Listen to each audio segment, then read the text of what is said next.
விக்கிரவாண்டி தொகுதி இடைத்தேர்தலில் மக்கள் சுதந்திரமாக வாக்களிக்க முடியாது என்பதால் அதிமுக போட்டியிடவில்லை என்று அதிமுக பொதுச் செயலாளர் எடப்பாடி பழனிசாமி விளக்கமளித்துள்ளார். மதுரையில் செய்தியாளர்களை சந்தித்த எடப்பாடி பழனிசாமி இவ்வாறு கூறினார். ஈரோடு கிழக்கு தேர்தலில் திமுக பணபலத்தை பயன்படுத்தியது போலதான் விக்கிரவாண்டி இடைத்தேர்தலிலும் நடக்கும் என்று அவர் கூறினார்.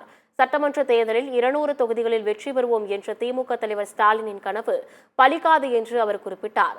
மக்களவைத் தேர்தலில் விக்கிரவாண்டி தொகுதியில் அதிமுக 6000 வாக்குகள் தான் குறைவாக பெற்றுள்ளதாகவும் வரும் சட்டமன்ற தேர்தலில் அதிமுக பெரும்பான்மை பெற்று ஆட்சி அமைக்கும் எனவும் எடப்பாடி பழனிசாமி தெரிவித்துள்ளார்.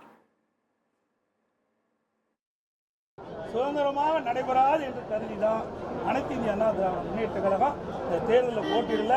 நடந்து முடிந்த நாடாளுமன்றம், விழுப்புரம் நாடாளுமன்றம், இந்த விக்கிரவாண்டி தொகுதி விழுப்புரம் நாடாளுமன்றத்தில் வருது.